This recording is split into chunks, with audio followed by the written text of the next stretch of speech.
Geda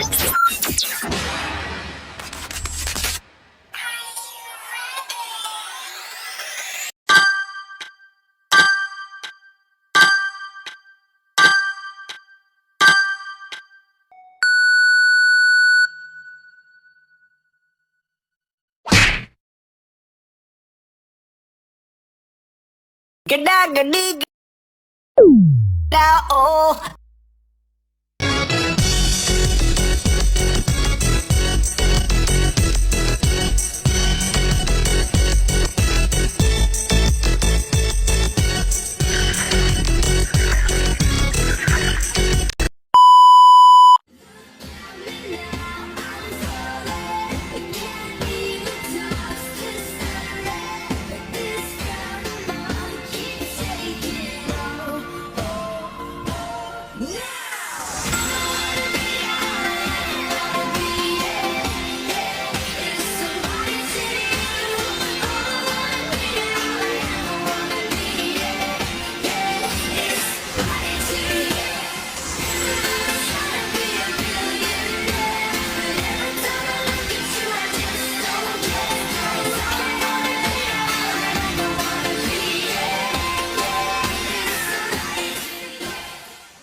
Assalamualaikum warahmatullahi wabarakatuh.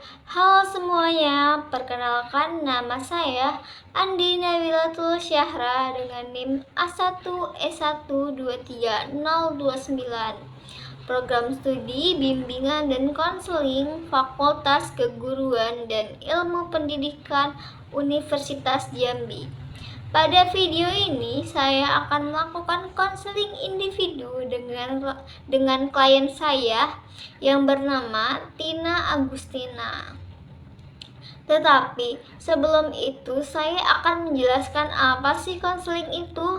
Nah, konseling itu adalah jantung hatinya dari semua jenis layanan bimbingan dan konseling. Ini mengandung makna bahwa layanan konseling menjadi layanan utama dari keseluruhan layanan bimbingan dan konseling yang ada. Artinya, layanan konseling menjadi muara ataupun pengentas dari objek atau sasaran layanan lain tersebut.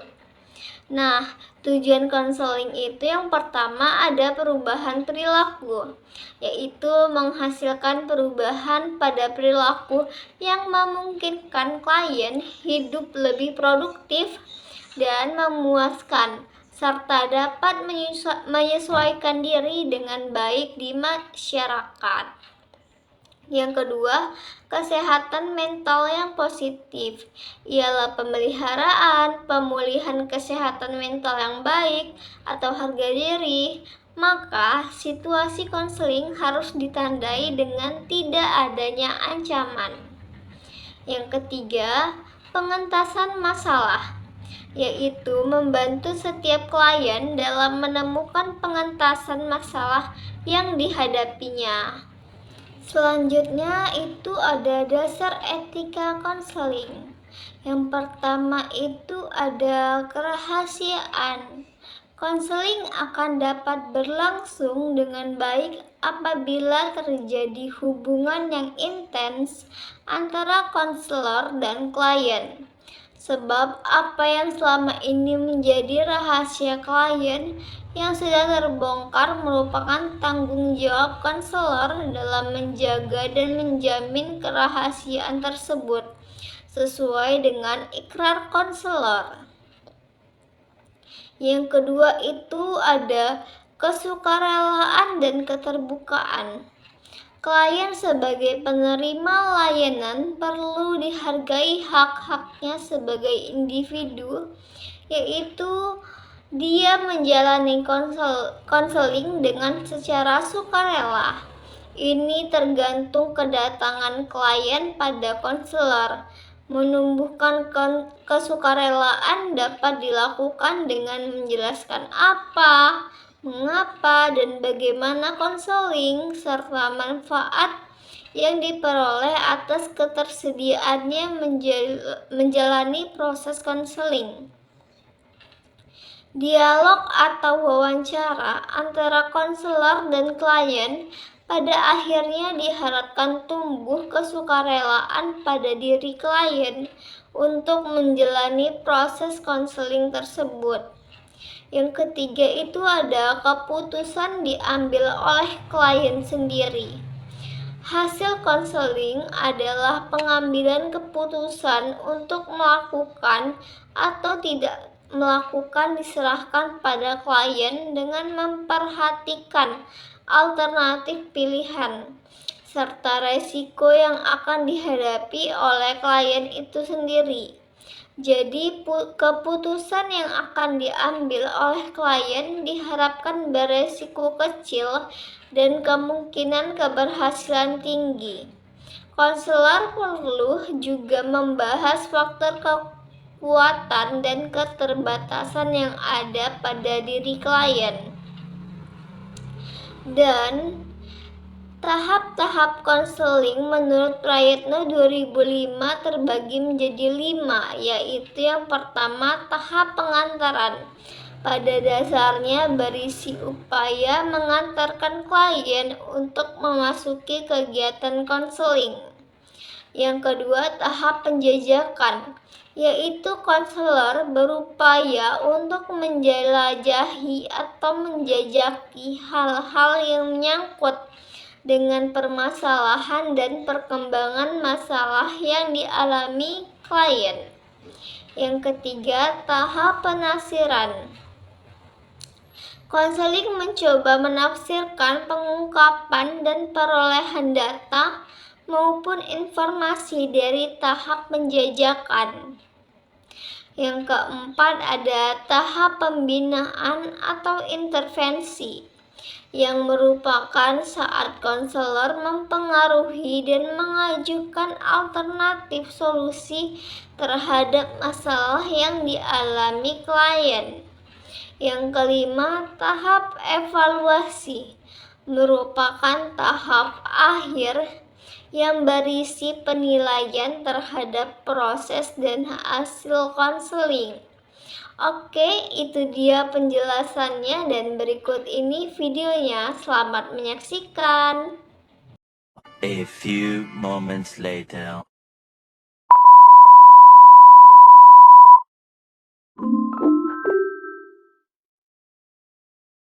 Bagaimana kabarnya hari ini? Hari ini kurang baik. Kurang baik. Ya, Gimana tadi perjalanan dari rumah Anda ke sini? perjalanan saya dari rumah ke sini tadi sedikit terhambat karena ada perbaikan jalan di daerah saya, jadi agak sedikit macet. Perbaikan jalan sehingga sedikit macet ya. Ya, Nah, Anda mendapatkan informasi dari mana sehingga Anda tahu bahwa di sini ada konseling? saya awalnya bingung mau menceritakan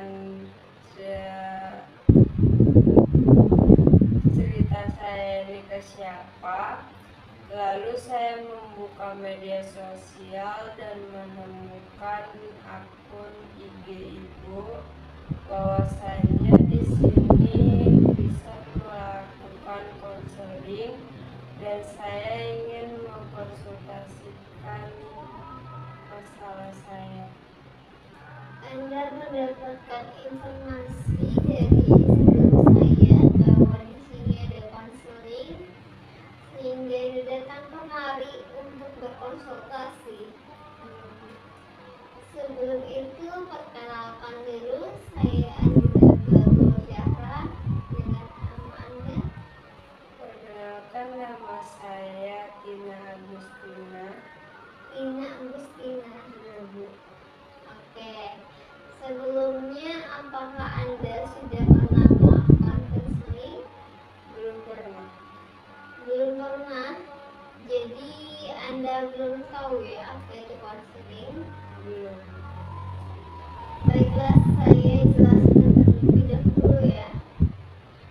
bahwa konseling itu adalah proses yang dimana kita lakukan saat ini, yang terjadi secara langsung, yang mana saya sebagai konselor yang akan mencari alternatif solusi permasalahan dari Anda sebagai orang yang memiliki hambatan dalam kehidupan sehari-hari. Nah, tujuan dari konseling ini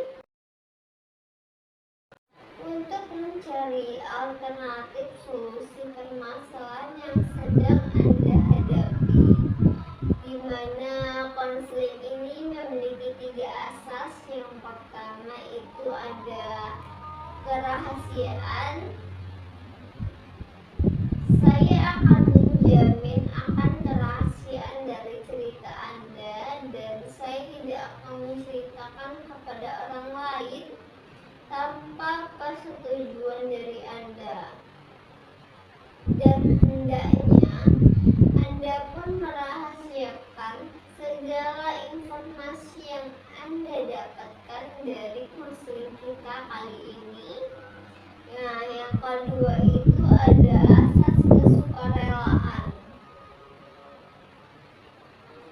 Saya bersungguh-sungguh akan membimbing Anda dalam pengentasan permasalahan yang sedang Anda hadapi, dan hendaknya Anda pun secara sukarela mengikuti kegiatan konseling kita pada kali ini.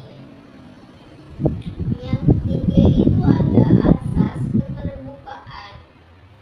Hendaknya Anda terbuka, tidak menutup-nutupi masalah yang sedang Anda hadapi, dan saya pun akan terbuka akan teknik-teknik dalam proses konseling kita kali ini. Dan proses konseling ini saya hanya mempunyai waktu 30 menit. Apakah Anda bersedia? Bersedia. Baiklah, Anda bersedia ya. Nah, dalam konseling kita kali ini, Anda boleh mengekspresikan diri seperti marah, sedih, kecewa, dan lain halnya. Nah, tetapi tidak boleh merusak fasilitas ya. Baiklah, kita langsung saja ya. Apa yang mengganggu pikiran Anda sehingga Anda datang kemari? Saya ingin menceritakan masalah saya mengenai saya habis diputusin oleh pacar saya. Anda habis diputus dari pacar Anda. Ya. Apa penyebabnya Anda putus dari pacar Anda? Kurangnya komunikasi antara saya dan dia. Miskomunikasi antara Anda dan dia, dari Anda dan dia. Berarti pacar Anda yang memutuskan Anda. Iya Bu, benar, dia yang memutuskan saya. Sejak kapan miskomunikasi itu terjadi? Seminggu sebelum kami putus. Hanya seminggu sebelum Anda putus, dan dia merasa bahwa dia harus memutuskan Anda.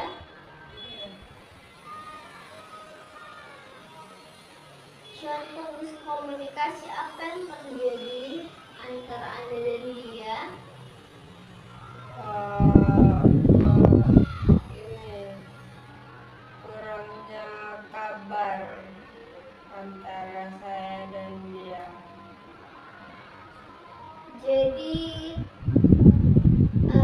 terjadi tidak ada saling kabar antara dia dan Anda. Iya, untuk akhir-akhir akhir-akhir sebelum saya putus itu. Siapa yang sering tidak ada kabarnya? Saya yang kurang kabar karena kesibukan saya juga di sini. Kesibukan apa yang Anda alami sekarang sehingga Anda tidak ada waktu untuk mengabari pacar Anda? Kesibukan saya itu seperti saya kuliah, Bu, terus juga mengikuti organisasi. Jadi kurang untuk megang HP itu jarang. Berarti seberapa sering interaksi ketemu Anda dan pacar Anda? Kalau untuk ketemu saat ini tuh jarang karena jarak rumah antara saya dan dia itu jauh. Jadi paling kalau ketemu satu atau dua kali dalam sebulan. Satu kali atau dua kali dalam sebulan? Ya.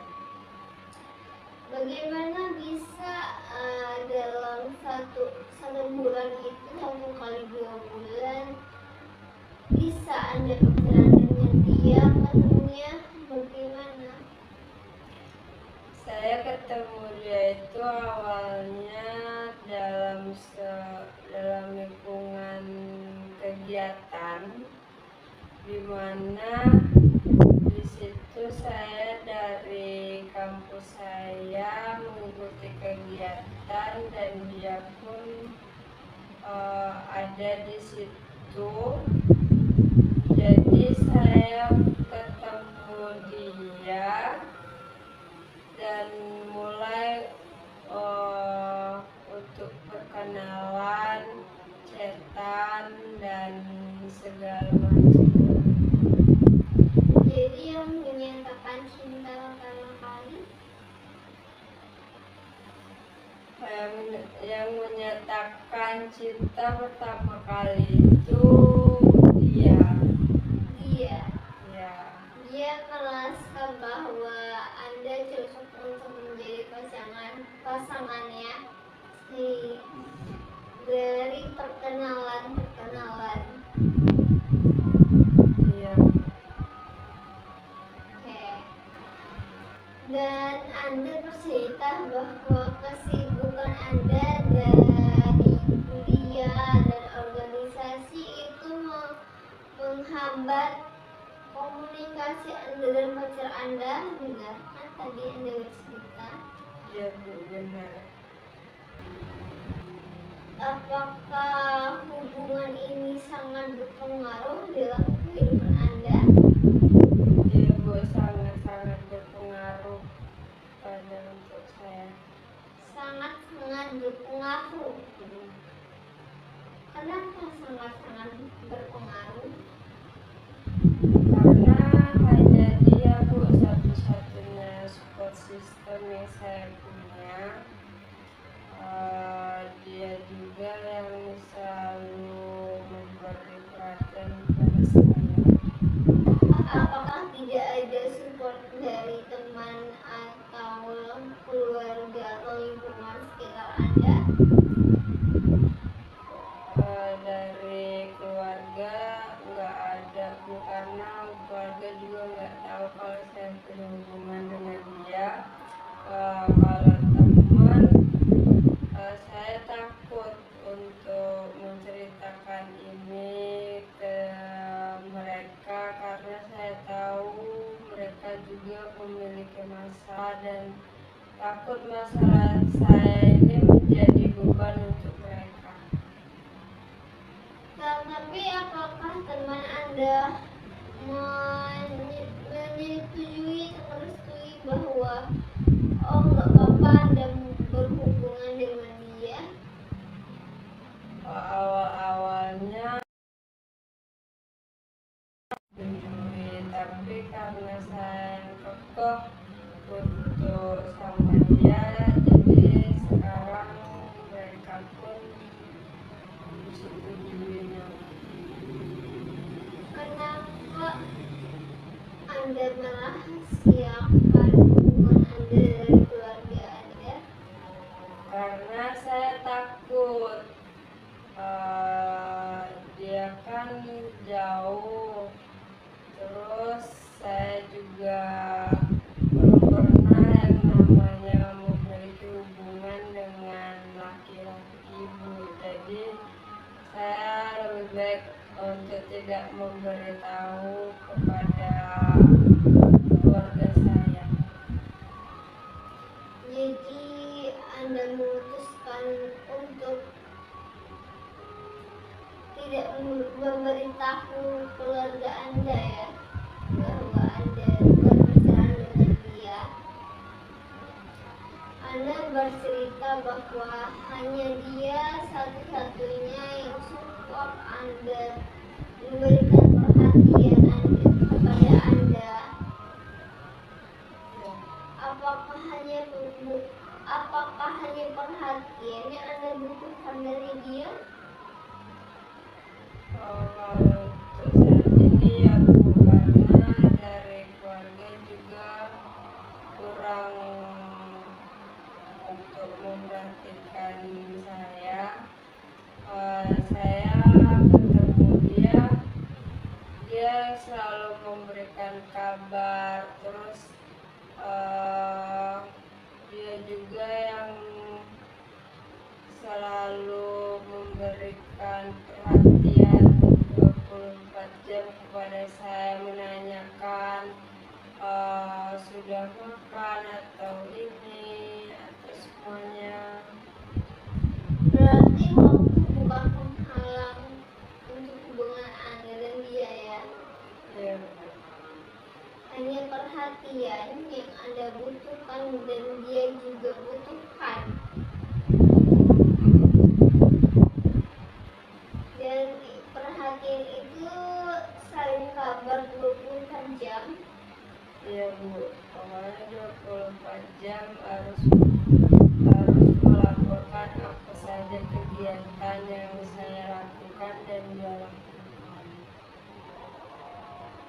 Apakah itu harus 24 jam? Iya Bu. Oke, harus 24 jam karena kalian sama-sama hanya membutuhkan perhatian karena tidak adanya sering berinteraksi untuk ketemu, benar? Benar Bu. Oke. Nah, jadi dia yang memutuskan hubungannya kepada Anda. Iya Bu, dia yang memutuskan hubungan ini. Karena tidak adanya kabar dari Anda. Iya. Apakah Anda sudah mencoba untuk move on?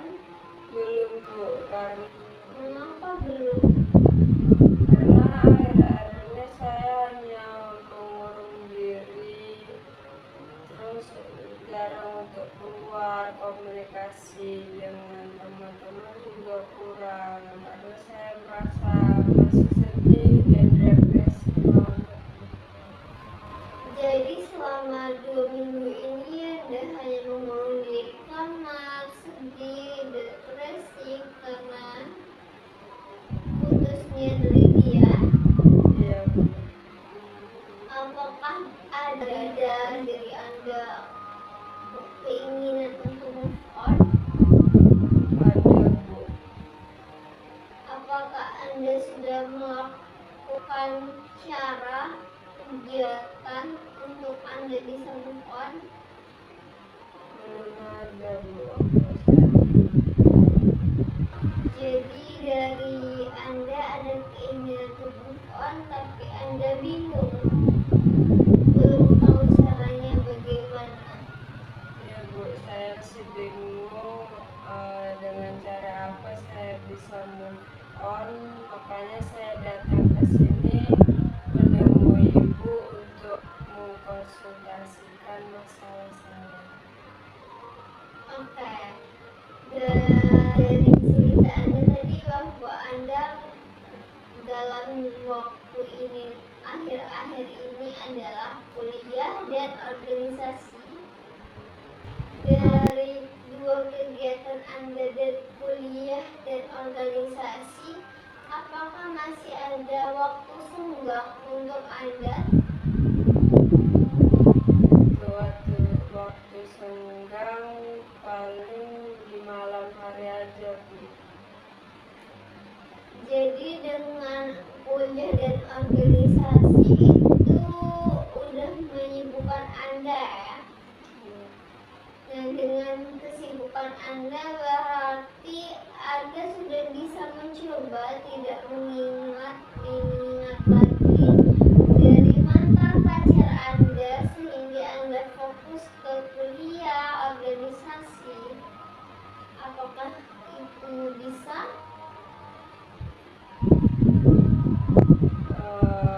Kalau untuk sekarang belum bisa, Bu, karena kan biasanya komunikasi saya dan dia itu seringnya di malam hari. Kalau di siang itu memang jarang, tapi tetap mengabari. Tapi kalau malam itu full, selalu dapat kabar. Oke, berarti yang mengganggu Anda itu adalah di malam hari. Iya. Oke, di malam hari Anda bisa mencoba untuk menonton atau berkumpul dengan teman Anda tetap berkumpul dengan teman Anda sehingga Anda tidak ada waktu untuk memikirkan pacar Anda, mantan pacar Anda. Apakah itu bisa? Belum saya coba. Tetapi apakah Anda akan coba? Mungkin iya, akan saya coba untuk melakukannya untuk bisa melupakan kejadian ini. Oke, jadi apa yang bakal kamu lakukan dalam akhir-akhir ini? Mungkin saya bisa mencari kesibukan seperti menonton dan berkumpul seperti yang dikatakan tadi, berkumpul dengan teman-teman saya agar bisa melupakan. Oke, berarti kamu sudah tahu langkah apa yang bakal kamu lakukan untuk move on ya? Ya, Oke, jadi kapan saya bisa melihat progres kamu atau kabar dari kamu tentang cara yang bakal kamu lakukan nanti? minggu depan, Bu, saya akan mengabari Ibu untuk melihat progres perubahan dalam diri saya. Minggu depan ya? Ya, Bu. Oke, minggu depan ya. Saya akan menerima kabar dari Anda tentang apa yang bakal Anda lakukan akhir-akhir ini, apa nanti malam. Ya, Bu. Oke, apakah ada yang ingin kamu ceritakan lagi? Untuk saat ini nggak ada, Bu. Oke, tidak ada lagi yang ingin kamu ceritakan ya. Baiklah, berarti sesi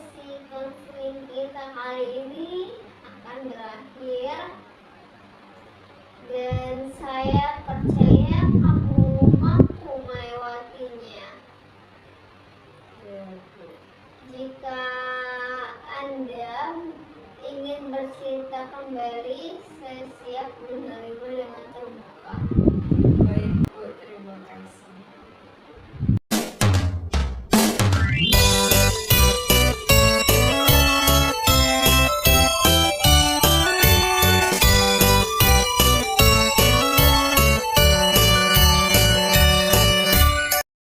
A few moments later.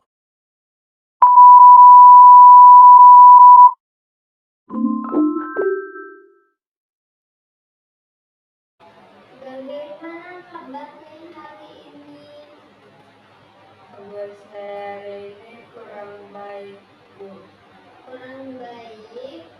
Ya, Selama di jalan gimana perjalanannya?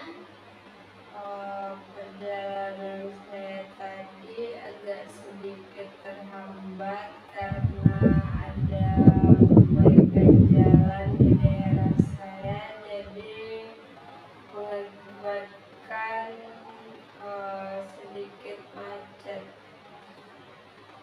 Masih diperbaiki jalan yang dari minggu kemarin. Ya Bu, masih dalam perbaikan terus. Belum selesai ya. Belum. Oke. Sebelumnya progres konseling minggu kemarin gimana? Untuk progres konseling yang minggu kemarin, saya sudah menerapkannya dan saya merasa bahwa dikit demi sedikit ada perubahan dari diri saya, dan saya merasa sudah mulai bisa melupakannya. Sedikit demi sedikit ya. Saya harap kamu melakukan cara tersebut seterusnya sehingga kamu dapat melupakan sebelumnya. Ya, saya akan melakukannya dan bisa melupakan sepenuhnya. Nah, kita kan kemarin sudah melakukan konseling ya. Ya, Apa sih konseling itu? kalau konseling itu ibu memberikan alternatif solusi kepada saya atas permasalahan yang saya hadapi saat ini.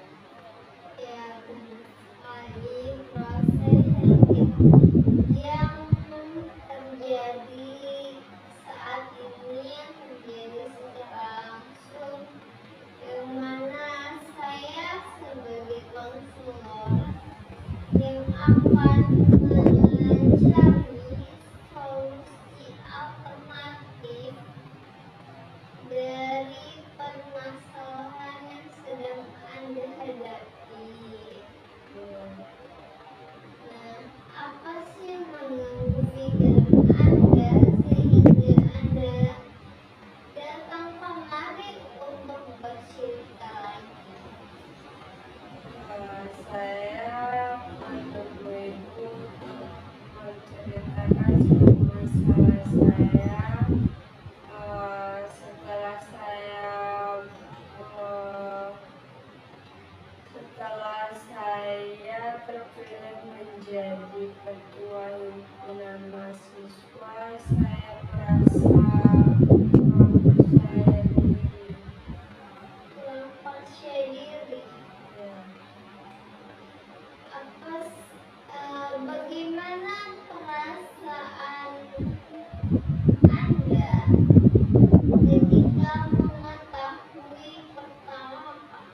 ketika pertama kali mengetahui bahwa Anda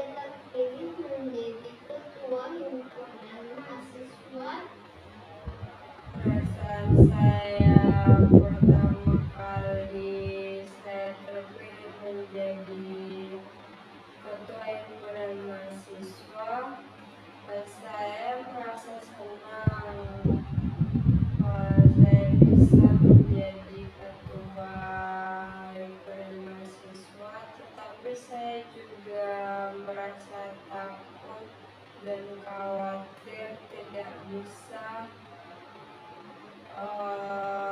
menjalankan tugas ini dengan baik. Jadi Anda khawatir tidak bisa menjalankan tugas ini dengan baik. Ya. Apa yang membuat Anda merasa tidak percaya diri atas terpilihnya Anda sebagai ketua himpunan mahasiswa?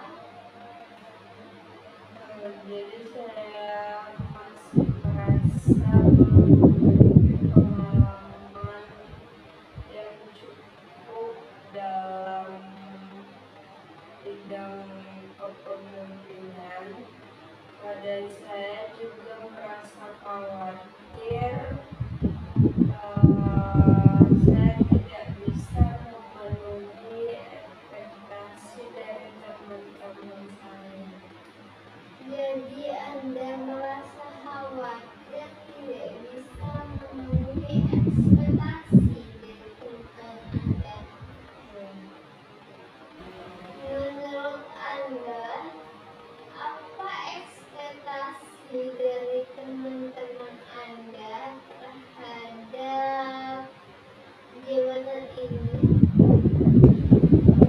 Mereka mungkin mengira bahwa saya bisa menjadi pemimpin yang tegas, dan saya bisa dengan cepat mengambil langkah atau suatu keputusan, tapi saya masih merasa bahwasanya saya itu masih belum mampu.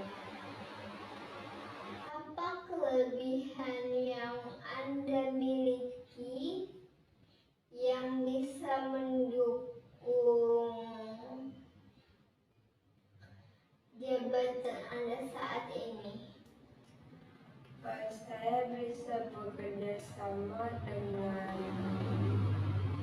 orang lain, dan saya juga selalu mendengarkan pendapat-pendapat dari teman-teman. Jadi Anda bisa bekerja sama dan mendengarkan pendapat dari teman-teman. Iya, Bu. Adakah seseorang yang bisa kamu jadikan mentor atau tempat berbagi pengalaman dalam menjalankan jabatan ini? Ada, Bu. Yaitu ketua himpunan sebelumnya, dia pernah bilang kepada saya, jika kamu merasa kesulitan atau ingin meminta saran, bisa bertanya kepada dia. Jadi ketua himpunan sebelumnya bilang kepada Anda, Ya, ketua himpunan sebelumnya bilang kepada saya jika ada kesulitan bisa menghubungi. apa langkah pertama yang Anda ambil untuk mulai menjalankan jabatan ini dengan percaya diri? Saya akan berbicara kepada seluruh anggota, dan saya juga akan merancang sebuah program kerja bersama sehingga saya mendapatkan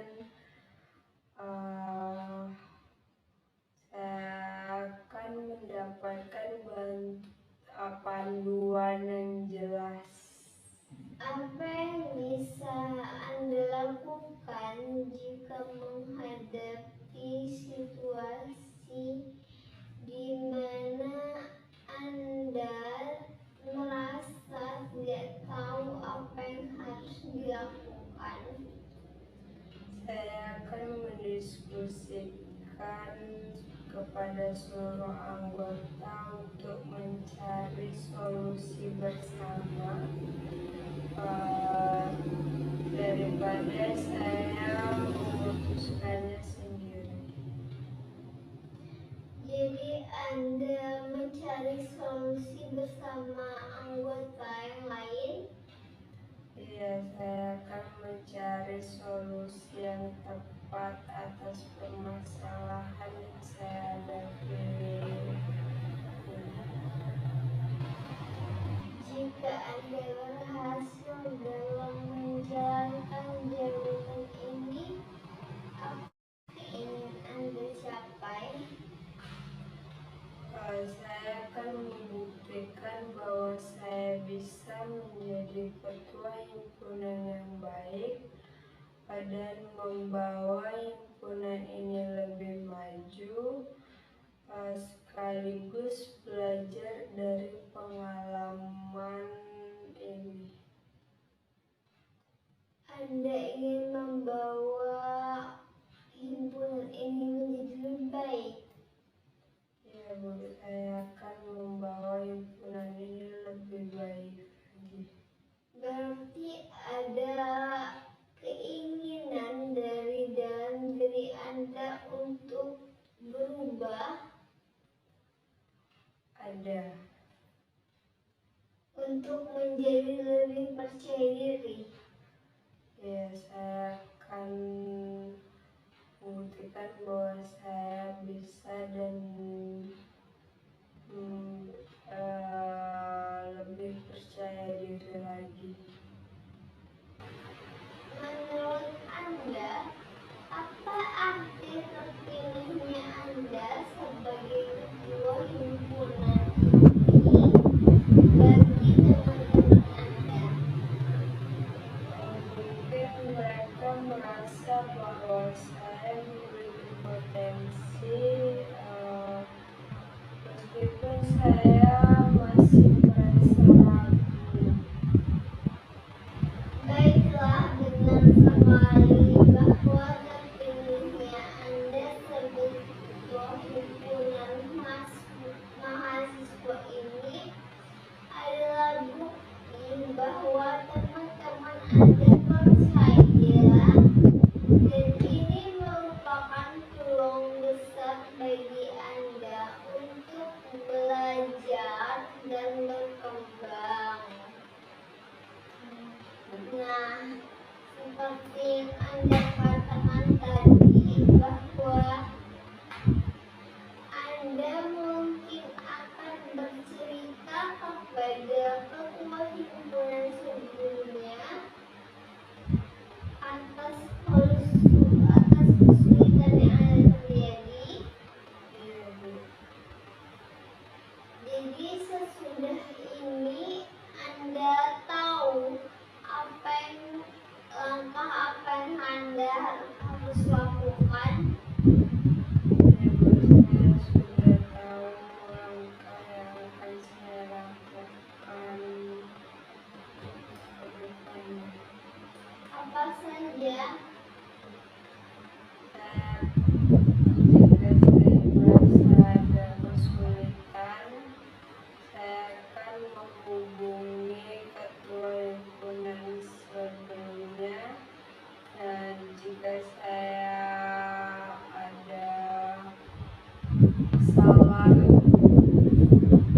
saya akan menceritakannya kepada seluruh anggota himpunan. Jadi setelah bulan ini Anda akan bercerita kepada anggota Anda. Ya Bu, saya akan menceritakan masalah saya, bahwa saya ternyata masih belum memiliki percaya diri yang lebih.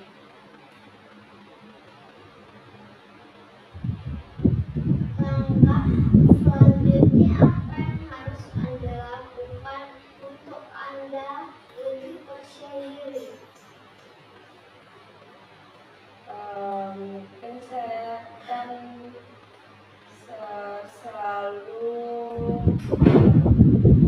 berbicara di depan kaca atau cermin, eh, beranggapan bahwa cermin itu adalah sebuah audiens, di mana agar saya bisa menunjukkan rasa percaya diri saya jika berbicara di depan banyak orang. Baiklah, Anda sudah tahu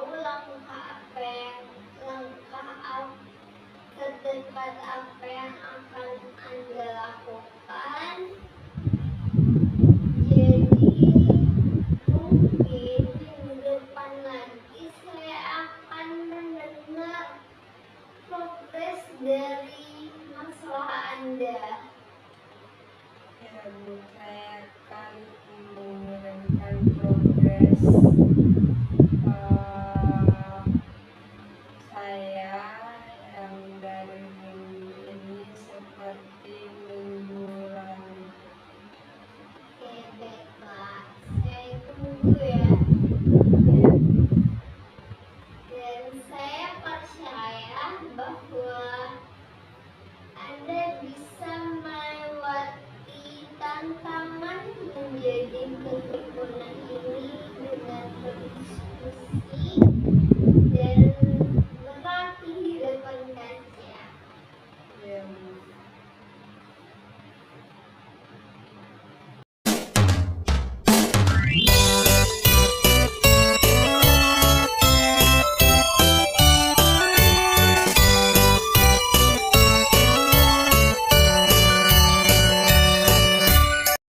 A few moments later.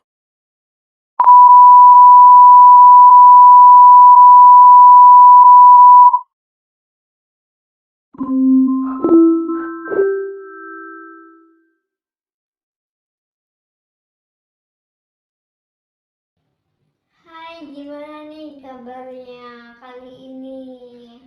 Aduh, kurang baik lagi masih Bu. Masih kurang baik. Iya. Kalau di perjalanan gimana tadi? Alhamdulillah perjalanan saya ke sini udah lancar karena perbaikan jalannya udah selesai. Oh, udah selesai perbaikan jalannya ya. Iya Bu, alhamdulillah. Alhamdulillah. Nah, masalah apa yang ingin Anda ceritakan pada konseling kita kali ini? Jadi saya tuh bingung untuk melanjutkan menjadi ketua himpunan di organisasi saya atau fokus pada kuliah saya. Jadi bingung antara fokus pada kuliah atau fokus menjadi ketua himpunan. Iya Bu. Nah, apa yang membuat Anda merasa ini perlu dibahas sekarang? Karena saya merasa waktu saya tuh terbagi antara untuk organisasi dan fokus untuk kuliah. Jadi itu saya juga takut tidak bisa menjalankannya dengan baik. Jadi waktu Anda terbagi sehingga Anda takut untuk menjalankan keduanya. Iya Bu, saya takut kuliah saya terabaikan dan menjadi ketua pun tidak bagus juga. Bagaimana pengalaman Anda selama 3 bulan menjalankan jabatan sebagai ketua himpunan? Saya merasa tertantang dan saya pun banyak belajar, tapi saya masih susah untuk mengatur waktu. Jadi kamu banyak belajar tetapi kamu sulit mengatur waktu. Iya, Bu. Bagaimana dampaknya terhadap kuliah Anda? Dampaknya ini tugas-tugas saya ini semakin tertunda untuk mengerjakannya, dan saya pun merasa tertinggal oleh teman-teman saya. Jadi dampaknya kamu merasa tertinggal Iya, tugas. Oke. Bagaimana perasaan Anda menghadapi situasi ini? perasaan saya gampang stres dan saya khawatir saya salah untuk mengambil keputusan ini. Jadi perasaan Anda itu takut salah mengambil keputusan. Iya. Apa yang membuat Anda tertarik menjadi ketua himpunan di awal? Pada awalnya saya terpilih dan saya menerimanya. Setelah saya menerimanya, saya ingin belajar menjadi seorang pemimpin dan berkontribusi untuk himpunan. Jadi Anda ingin belajar untuk menjadi pemimpin. Iya, Bu. Dan apa yang paling Anda khawatirkan ketika Anda memutuskan untuk mengundurkan diri menjadi ketua himpunan? Yang saya khawatirkan yaitu teman-teman saya merasa kecewa atas apa yang sudah mereka percayakan kepada saya. Jadi Anda takut mengecewakan teman-teman Anda? Iya, Bu, benar. Apa yang paling Anda khawatirkan terhadap menghadapi situasi ini? Yang lebih saya khawatirkan lagi nilai-nilai mata kuliah saya itu menurun dan saya tidak bisa lulus tepat waktu. Jadi Anda khawatir nilai turun dan sehingga menyebabkan tidak lulus tepat waktu. Apa dampak positif dan negatif jika Anda tetap menjadi ketua himpunan? Dampak positifnya itu saya bisa melanjutkan pengalaman saya menjadi seorang pemimpin dan menyelesaikan tanggung jawab saya. Sedangkan dampak negatifnya yaitu saya mungkin lebih sulit untuk mengelola waktu kuliah saya. Jadi dampak positifnya Anda bisa belajar menjadi pemimpin dan negatifnya Anda susah mengatur waktu. Nah, bagaimana dampak positif dan negatifnya jika Anda memutuskan untuk fokus kuliah dan mengundurkan diri menjadi ketua? Dampak positifnya saya mungkin lebih fokus kepada kuliah saya, dan dampak negatifnya mungkin saya merasa bersalah telah meninggalkan tanggung jawab saya sebagai seorang ketua himpunan. Dampak positifnya Anda menjadi fokus, dampak negatifnya Anda merasa bersalah. Iya. Jika Anda diminta memilih sekarang, mana yang akan Anda pilih? Pengalaman menjadi organisasi atau keberhasilan akademik? Setelah saya pikir kuliah itu lebih penting untuk karir ke depan saya. Jadi Anda memilih kuliah karena itu untuk masa depan Anda. Iya. Apa langkah pertama yang bakal Anda lakukan ketika sesi ini telah selesai? Mungkin saya akan berbicara dengan pengurus himpunan untuk mendiskusikan bagaimana berbagai tugas dan tidak terasa berat. Jadi setelah ini Anda akan berdiskusi dengan pengurus yang lain. Ya, Jika tetap terasa sulit, rencana apa yang akan Anda lakukan? jika masih terasa sulit, mungkin saya bisa mempertimbangkan dan mundur secara baik-baik. Oke, bagaimana perasaan Anda setelah kita mendiskusikan hal ini? Perasaan saya sudah semakin tenang dan saya bisa mengambil langkah yang akan saya putuskan. Oke, jadi Anda sudah mulai tenang dan tahu apa langkah selanjutnya, apa yang harus Anda ambil. Iya, Bu. Bagus, saya senang Anda sudah mulai menentukan arah mau kemana.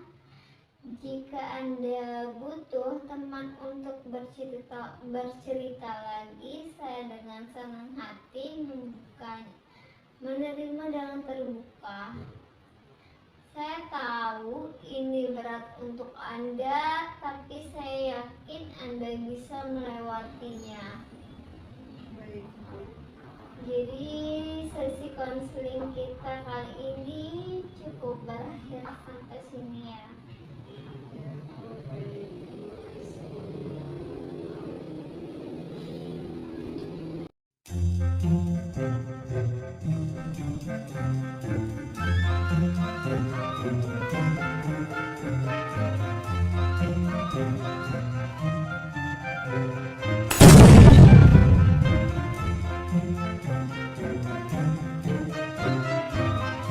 Sudah berulang kali ku bilang kalau videonya udah selesai. Lah udah selesai. Bye bye sepuh.